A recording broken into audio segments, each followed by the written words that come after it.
You're listening to the Ask Drone U podcast. You ask, we answer your drone questions. Whether you're here to turn your passion into profit or you simply fly for fun, we're a community of learners and teachers who aspire to achieve greatness. We are Drone U. Hey everyone, and welcome to our first show of the new year. Welcome. Thank you for joining us. As always, Happy New Year to you, and hope that you are using this time to work on your business, maybe not in it so much. Get those systems rolling, that automation rolling, so that you can make running your business easier. As always, my name is Paul.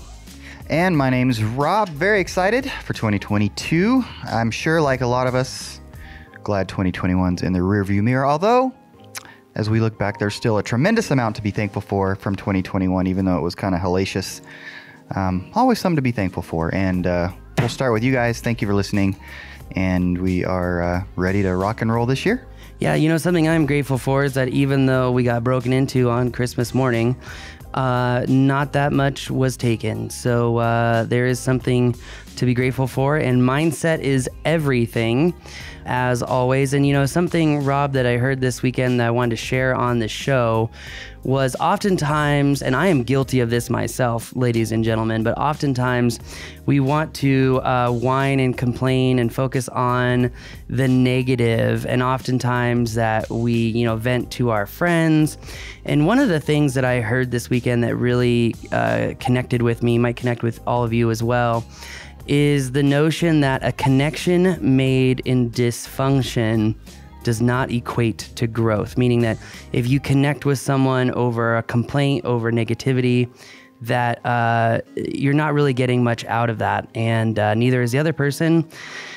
And it's something to think about, because if we're so focused on the negative all the time, how do we make space for the positive? So that's good. Yeah, I thought it was pretty good as well. It makes sense. I mean, anything can be redeemed, but you're not getting started off on the right foot, that's for sure. Yeah, it is very for sure. That said, today's show, we're going to be focusing on search and rescue once again, going over some different applications that might help all of you with search and rescue. And I just want to preface this podcast and the question that we got regarding this. But it's a quick reminder.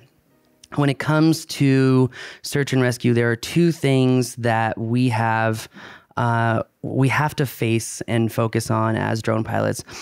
Number one is that when you get into search and rescue, you really know what you're doing, and you're really focused on running search and rescue operations systematically, whether it's thermal and digital, whether it's just digital or just thermal. You have got to have your systems in order to be effective. I've seen so many drone pilots who, you know, they want to get in search and rescue, and bless their hearts, they're really doing, their intentions are right, they're trying to help, but oftentimes a slight delay, a glitch, a lack of preparedness can actually hurt the search and rescue operation more so than you're helping it. And this is something to just be so keenly aware of, that you have a plan, a strategy from the start that is communicated. You have standard operating procedures with command protocols, etc. It's so important. The second thing is, no one should be getting in search and rescue unless you have the ability or culpability to look the victim's family, relatives in the eye and say that you couldn't find the person or it wasn't helpful. You have to be able to deal with that conflict, because one of the other biggest issues that I see all the times is that people come in super excited. Hey, we're going to help. We know this helps. And then nothing, like they are not actually able to help. And they kind of set an expectation that's not met. And that can be really devastating emotionally to people. And, you know, everyone's like, well, emotions.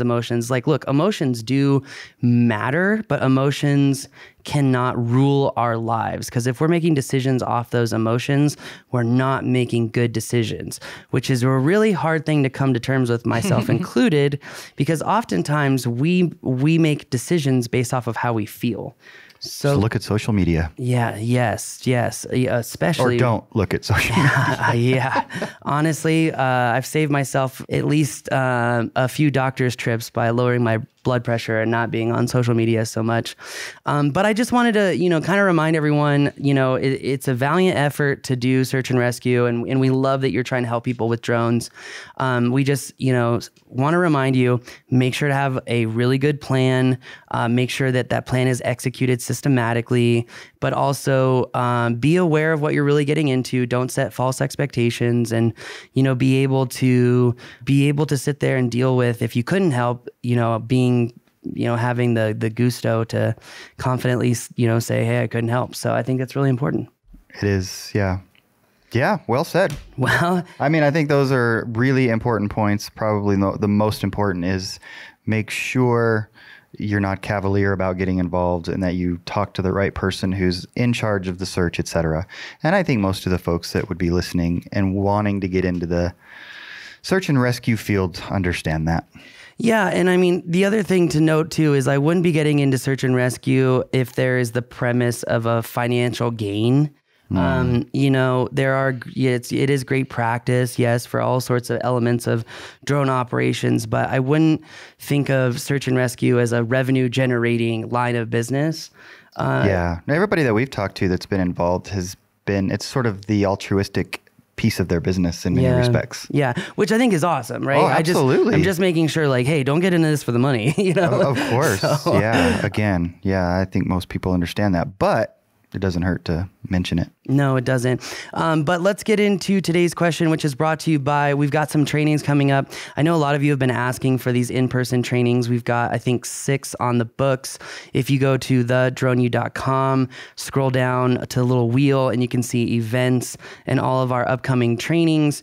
And instead of doing a big fly-in conference this year, we are doing the experience training. We had moved it from November to coming up here in late March. Now, this experience training is a culmination of a lot of our different trainings. It's really to put you in the fire right away, but prepare you for these drone missions by doing trainings, going through the basics, going through the advanced motions, going through mapping, and then having students complete a real world drone job.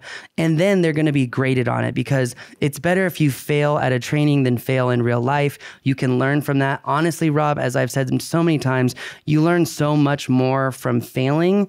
And you also learn the importance of humility, which brings up another amazing thing I heard this weekend, which is true long-term success is only possible in humility. And as you have been working on my humbleness or humility for years now, it clicked on a whole new level for me. And, thinking of the experience training and what drone pilots can gain from that, it's really astounding if you think about it. It's 7 days long.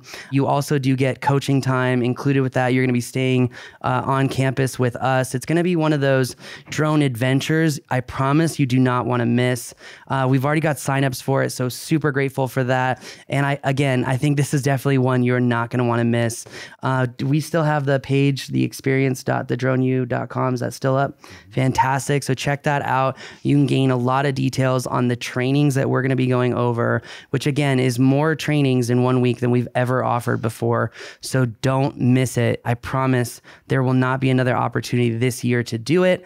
And to everyone out there who's reached out to us, who is thinking about doing it, there are now so many people who have reached out and said, hey, I'm thinking about this. Well, if half of you sign up, then the class will be full, because the thing is that one of the main value adds for our classes is having small class sizes. So we're limiting this class to be very small so you get the most out of it. So check it out, experience.thedroneu.com. You won't want to miss it. Hi, my name is Colin Alaloo. I run a drone company called Arctic UAV here in Iqaluit, Nunavut, Canada. Google the location. Anyway, my question is, what software do you use for search and rescue? We would like to expand and offer our services to our local search and rescue. And we fly all sorts of different platforms, from the Mini all the way to M300. And we also fly the Wingtra, which flies planned missions and takes photographs. We also fly other drones that have thermal capability and such. So we have all sorts of different drones. And I'm doing some research into search and rescue using drones, and it's to my understanding, using video is not very useful. And going through all the pictures with the naked eye is not as good as using software. So, yes, please let me know what software you recommend. Thank you. Hey, Colin, thank you so much for the question. We always love hearing from our friends up north. And I've not heard of, fact, I'm not even sure how to spell what you just said in terms of where you're at. But I would imagine there's a lot of search and rescue opportunities from hikers and campers and explorers and so forth would be my guess. And maybe in part why you're wanting to get involved in that, because there is such a need. But yeah, one of the things that I think he alludes to or mentions maybe directly is that you need an efficient method of evaluating the footage that you gather. Because even if it were video, I mean, just looking at it with the naked eye, it's going to be too easy to miss stuff. Yeah, very easy. So what does he do? What do they do? I mean, that is a perfect example, too, of the human eye missing things. And we'll go deep and then kind of back out and go through the whole system here.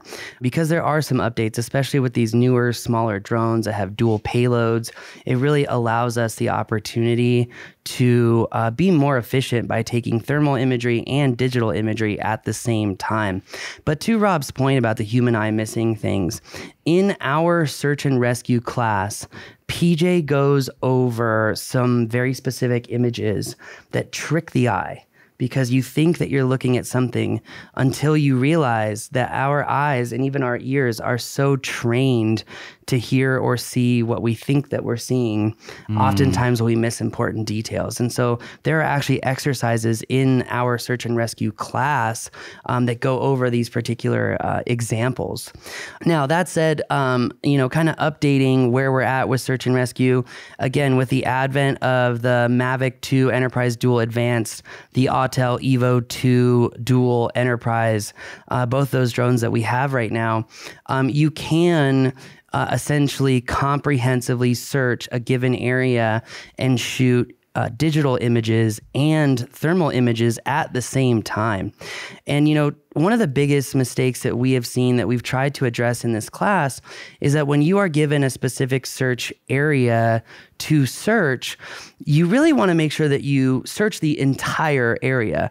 Oftentimes we get excited or we get distracted, and we don't really think about how to comprehensively search that area. And so one of the first things that I want to say is Pix4D React. It's a very cheap, rapid orthomosaic construction software, which, by the way, we now have a class on that to start the new year too, for members, also in our props public safety classes as well. But in those classes, I even talk about how Pix4D React is the absolute best software to check how much of an area you have searched. Because when you throw your images into the software, it doesn't actually read all the images. It takes the EXIF data off of the images and shows you a visualization of every image that was taken within a given area. So you can ensure that you get that comprehensive coverage.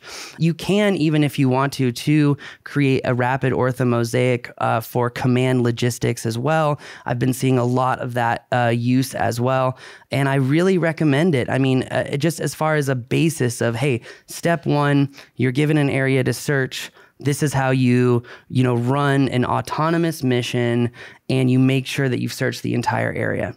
But I can even step back, because one of the other things that I think is overlooked is the usage of data. And many of you know, last year I took classes on data analytics, and absolutely, I can't wait to go even deeper with it. But when it comes to data, we can utilize an application called Lost Person Behavior. And with this app, if we have details on who is missing, how old are they, do they have any mental disabilities, physical disabilities, what's their age range, ethnicity, Are they suicidal? Like all of these variables help us paint a picture of who we are searching for. And therefore narrow down where to search. That's exactly right. Using the application, it's a statistical analysis of every search and rescue mission and data to give you a mean aggregation of how far someone typically traveled. Did they go to high elevation? Oftentimes in hiking search and rescues, if you don't have a phone or if you don't have a phone that has service, one of the highest propensities of outcomes is that the person goes to a higher point of elevation to try to get a better cell signal. And so this is often overlooked. And this is why it's so important to gather data on who you're searching for and then use that in the lost person behavior app to say, okay, let's see what is the highest propensity of where this particular person is based off of their last known position. Interesting. Well, it's critical, you know? Yeah. And age alone, an older person probably is going to be more, well, number one, they're probably not going as far.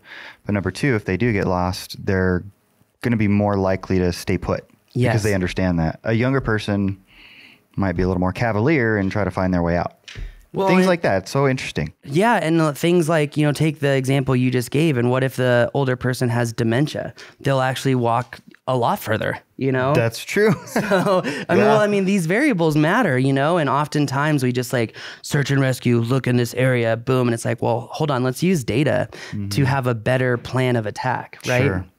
And then when you do have that data and you understand the propensity of where someone is, then you can run an autonomous mission, capture photos, capture thermal, and then search through those photos.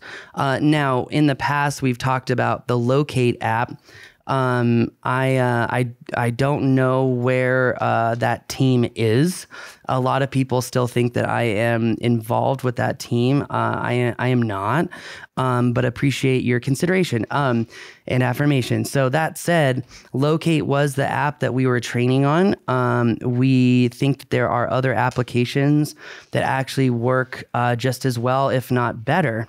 Apps like Locate, what they do is if you know the color of someone's clothing, for example, and you want to search for that color in the images to potentially find someone, you can do that. If you know the ethnicity and the color differentiates from the ground at a high level, then you can use that as something to search for as well. For example, where that wouldn't work very well is New Mexico, where you've got a lot of whites, browns, and blacks. Grays. Yeah, and so that makes that hard, right? Sure. And the environment that you're flying in is crucial as well. A lot of people, their first strategy is to go to thermal, and that does work a lot. But there are also times when it does not work, right? What if it's so hot outside that the body temperature is not going to differentiate enough from the ground temperature and you can't even see someone? That's something to factor in for. What about heavy foliage or very thick, dense forest kind of searching? Well, and that's another fantastic example of where digital photos and comprehensively searching those photos through Locate or another application would not work, right? Because cameras are a passive technology; they're not shooting laser beams. They are. Just can't help it. Yeah, no, I can't. Got to throw up the little pinky when I say that. But that said, that's a great use case of thermal, right? Because with thermal, we'll be able to see that radiant heating sometimes through vegetation, sometimes we won't, depending on the density of said vegetation. So, sure. Very good question, though, honestly, because there's so many environmental factors to this. There are, and it sounds as though there's not one piece of software that's going to solve all of the variables. No, I don't think so. I mean, if we were to aggregate all the softwares together, lost person behavior will really help you and the search team determine where to search.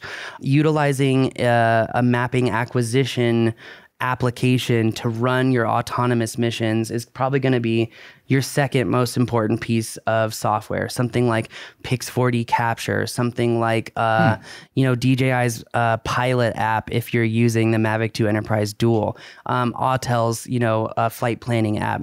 Those are probably going to be, your next best bet. Then on top of that, you're going to want to have some sort of system to hybridly search the imagery that you take, right? You definitely want to have some sort of mobile unit that has a big TV where you're blowing up those images and you can have a human eye go through them at the same time using a software like Locate or Pictera or MATLAB to autonomously search those images for colors or clothing, etc. And I mean, this is why we have our search and rescue landing pad, because we have these swatches of various colors, like the most popular colors that are worn by males and females, so that you can actually pluck that color from the landing pad and then search for it in the software. A lot of these softwares don't have templated palettes to search, and by using the landing pad, snapping a photo of it, embedding it into your data set, you can now pluck the exact colors that you want to use. And the reason that you want to do this over just taking a photo online and plucking a khaki color is because the actual color will deviate dependent on white balance, dependent on how the photos were shot, dependent on, overcast, sunny conditions. So all those things matter. And that's why having the search and rescue landing pad, snapping that photo, now the photos that you take for the mapping mission will match the color gamut from what you're trying to select and search for. So that's a really big hack. Interesting. And I don't think we've done a good job of explaining this to people because I think those search and rescue landing pads would be selling a lot better than they are. Now that said, from there, when you're autonomously searching through images with something like Locate, Pictera, or MATLAB, there are benefits to using different softwares. Certain softwares, you can actually train the software to remove false positives. And by the way, we are updating our search and rescue class here, hopefully in this quarter or the next one, to include this information because it is kind of like the next level of advanced search and rescue operations.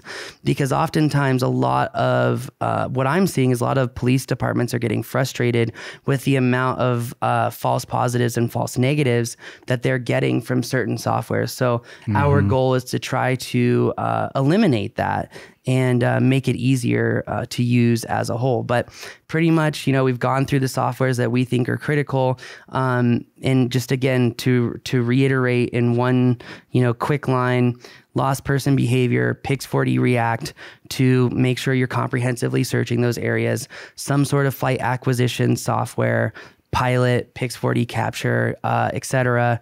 And then something like Locate, Pictera, MATLAB to search through those images. And that said, there's something that I just wanted to hit on that has escaped my memory. Well, while you think about it, I'll just mention it seems as though one really important element of all of this is to have a very structured protocol / system in place. Call it a checklist if you want. I think that probably is undervaluing how important this part of it is, because without that, you could potentially miss very important steps. Well, yes. And, something to consider here, ladies and gentlemen, is that we live in a litigious society.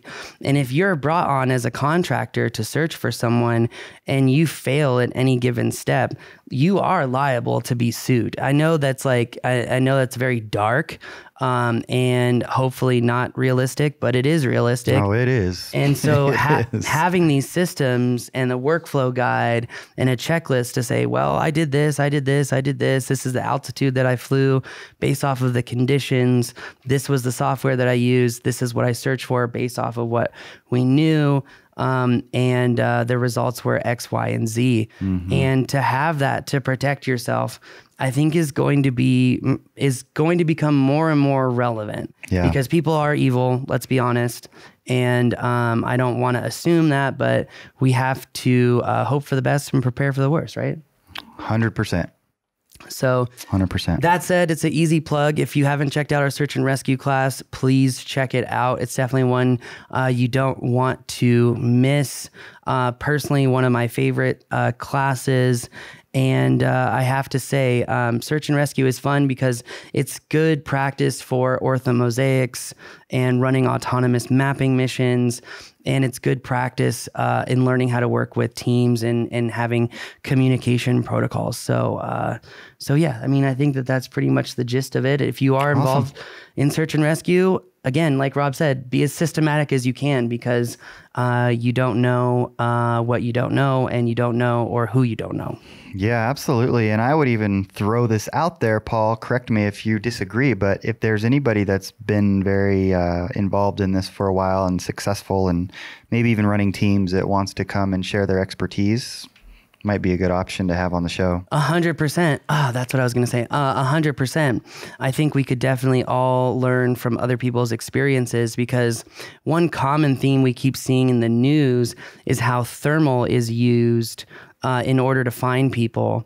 And I think thermal is great, but again, we've got to ensure that we are using our time as best as we can. So if you've got one guy flying a thermal drone, just kind of flying back and forth, et cetera, and looking, I would want to make sure that I've got another drone above that doing the autonomous mapping mission, to double check.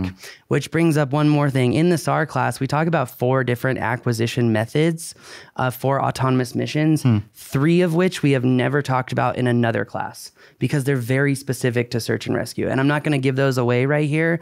And I'm not even going to give away the only software that allows you to do it because it's one of those things that you really should be educated on this. It should not be half-assed, and egos should never be at play. We have seen egos at play in multiple instances. It's sad and depressing because it showcases that the user is more important than the search, and that's never the case. So, yeah, well said. Well, thank you, Rob, and thank you to everyone who joined us today. If you want to check out the search and rescue class, it is a part of membership. You can become a member at thedroneu.com. We love and appreciate your support. And if you have any more questions regarding this, just hit us up in the community. You can download the community app on the App Store or the Google Play Store as Drone U Community. Thanks again for joining us. My name is Paul. I'm Rob. This is Ask Drone U.